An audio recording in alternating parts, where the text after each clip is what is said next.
नमस्कार, मैं हूं आपके साथ पूर्णिमा मिश्रा। हमारे खास प्रोग्राम क्या कहते हैं नरेंद्र मोदी में आज आपको सुनवाएंगे पीएम मोदी का वो ऐतिहासिक भाषण जो उन्होंने 26 अप्रैल 2019 को मुंबई में दिया। अपने भाषण में प्रधानमंत्री ने कहा कि लोगों की आंख में धूल झोंकने वाले जो लोग हैं वो ये भी समझ लें कि अब आपकी मिस्ट्री नहीं, सपनों और आकांक्षाओं की केमिस्ट्री काम कर रही है और इसीलिए जनता ने हम सबको भरपूर समर्थन दिया है, हर कदम पर हमारा साथ दिया है। साथियों, आने वाले 5 वर्ष भारत के लिए बहुत अहम है। और भी मैं एक बात बता दूं, 2014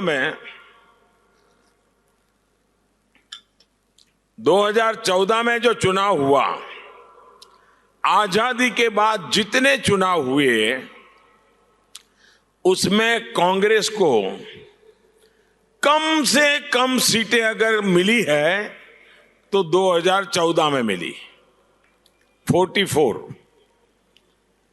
लीडर ऑफ द अपोजिशन भी नहीं बन पाए।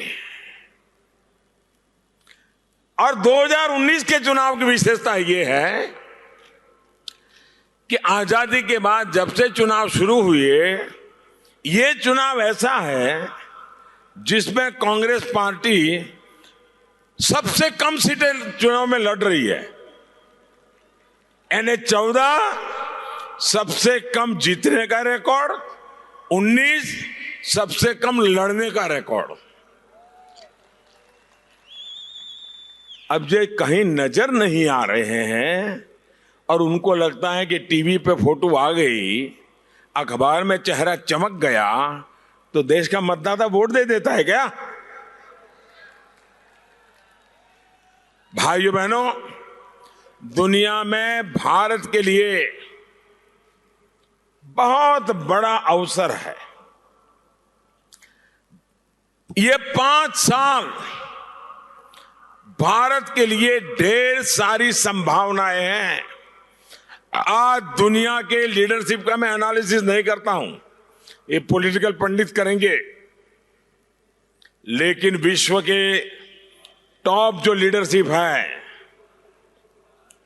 उन सब का एनालिसिस करके देख सकते हो कि भारत के लिए 5 साल कल्पना बाहर के अवसरों से भरा हुआ है। ये मौका जाने नहीं देना चाहिए। जबकि कांग्रेस की पूरी राजनीति और रणनीति अतीत की यादों पर टिकी हुई है और इसलिए कांग्रेस अब कंफ्यूजन का दूसरा नाम हो गई है। इनको लगता है कि आज की डिजिटल जनरेशन अभी भी यही सोचते हैं कि आज जब वो जिंदगी मोबाइल फोन में जी सकता है, डिजिटल जनरेशन है, लेकिन उनके दिमाग में राजा राजकुमार टाइप के जो वंशवाद में इंटरेस्टेड हैं, वही सोच पड़ी हुई है। वो ये समझने को ही तैयार नहीं है कि दुनिया बदल चुकी है, दौर बदल गया है। और ये भी समझ लें, इस प्रकार की चालाकियां करने वाले नेता लोग जो हैं, लोगों की आंख में धूल झोंकने वाले लोग हैं, ये भी समझ लें अब आपकी मिस्ट्री नहीं, सपनों और आकांक्षाओं की केमिस्ट्री काम कर रही है। यही केमिस्ट्री मेरी और मेरे इन तमाम साथियों की मुंबई से रही है। मुंबई ने हमेशा हम सभी को भरपूर समर्थन दिया है, हर कदम पर हमारा साथ दिया है। आज मैं आपके सामने मुंबई का आभार व्यक्त करने आया हूं। मैं उन सभी मछुआरे साथियों का आभार व्यक्त करने आया हूं जो मुंबई को सुरक्षित और संरक्षित रखने में योगदान दे रहे हैं। मैं उन डिब्बे वालों का आभार व्यक्त करने आया हूं जो लोगों की भूख का ध्यान तो रखते ही हैं, मुंबई और देश पर आई विपदा के समय सबसे पहले खड़े हो जाते हैं। मैं मुंबई की पहचान काली पीली टैक्सी वालों का आभार व्यक्त करने आया हूं जिन्होंने अपने किसी भी स्थिति में मुंबई की रफ्तार कम नहीं होने दी। सेवा में जुटे, साफ सफाई में जुटे उन करोड़ों साथियों को मैं कभी भूल नहीं सकता हूं जो ये सुनिश्चित करते हैं कि ये नगरी रुके नहीं, थके नहीं। मुंबई की धरती से मैं देश के मिडिल क्लास को, हमारे मध्यम वर्ग का विशेष आभार व्यक्त करता हूं। आपकी ईमानदारी से, आपके सहयोग से ये चौकीदार गरीब कल्याण के लिए, देश के इंफ्रास्ट्रक्चर के लिए अभूतपूर्व काम कर पाया। साथियों, मुझे अच्छी तरह से याद है कि मैंने सिर्फ लाल किले पर से इतना ही आग्रह किया था कि अगर आप गैस की सब्सिडी छोड़ सकते हैं तो छोड़िए, गरीबों का भला हो जाएगा। लाल किले पर से मुश्किल से एक वाक्य बोला था। एक अपील पर करोड़ों देशवासियों ने गैस सब्सिडी छोड़ दी। दोस्तों, ये सभी मध्यम वर्ग के मेरे भाई बहन हैं और परिणाम आपके सामने हैं। देश की करोड़ों बहनें जो लकड़ी के चूल्हे से खाना पकाती थी, एक दिन में 400 सिगारेट का धुआं उन मां के शरीर में जाता था। छोटे छोटे बच्चे घर में उस धुएं में अपना बचपन गुजारते थे।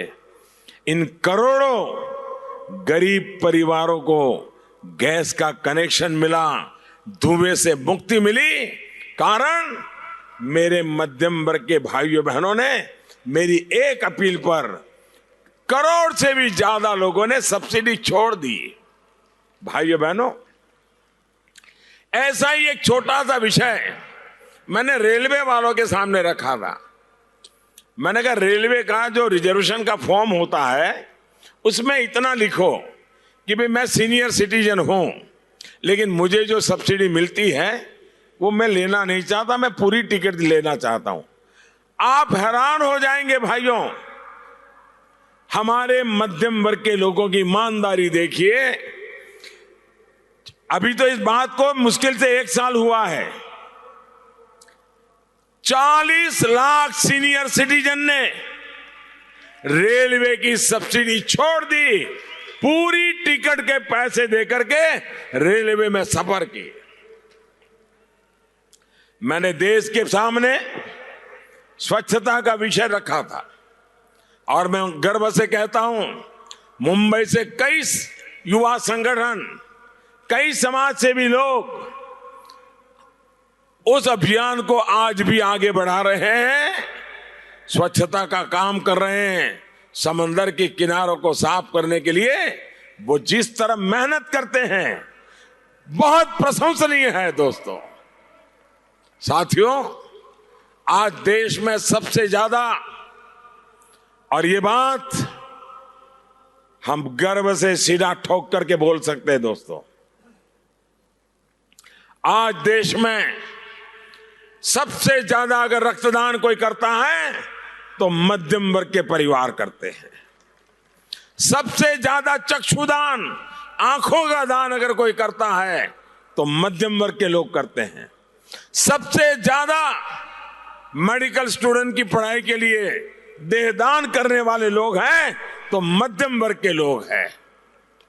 राष्ट्र निर्माण में आपके इस योगदान के लिए मैं आपको, देश के मिडिल क्लास को नमन करता हूं। और भाइयों बहनों, पहली बार पार्लियामेंट में जब हमारे वित्त मंत्री पीयूष गोयल जी, उस समय वित्त विभाग उनके पास था, बजट पढ़ रहे थे, पहली बार हिंदुस्तान के बजट में टैक्स पेयर को हमने सार्वजनिक रूप से थैंक यू कहा।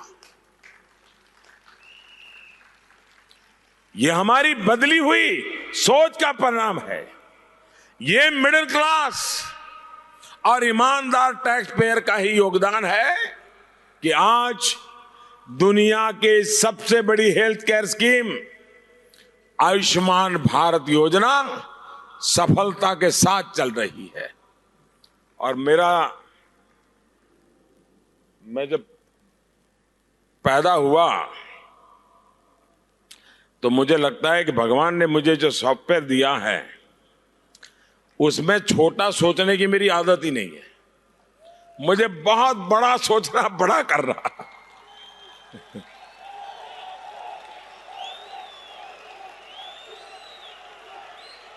और इसलिए ये आयुष्मान भारत स्कीम भी इतनी बड़ी है जी।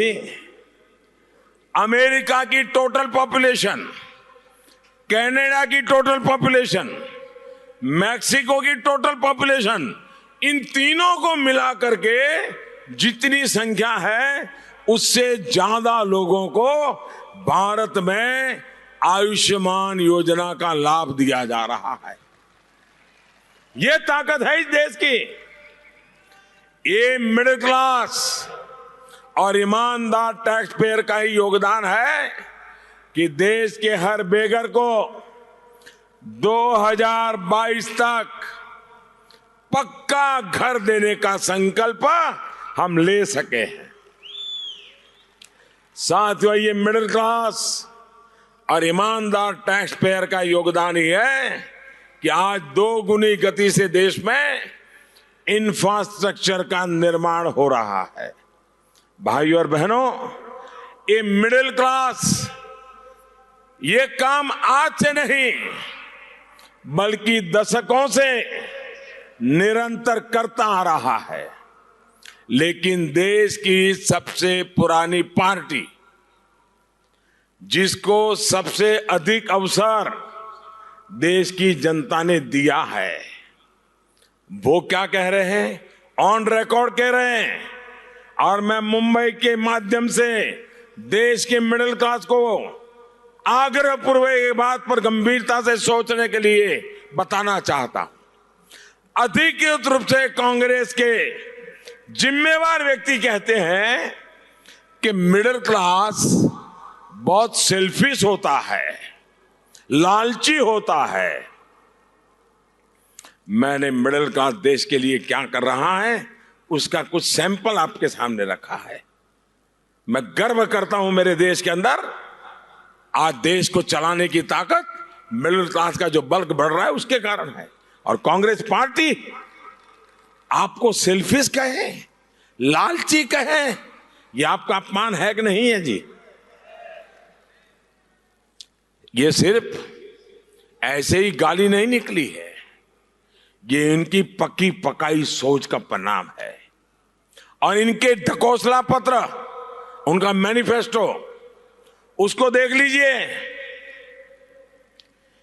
एक बार भी, बहुत गंभीर बात है, एक बार भी उन्होंने मिडिल क्लास के संबंध में एक भी बात नहीं कही है। वो किसके भरोसे देश को आगे चलाना चाहते हैं?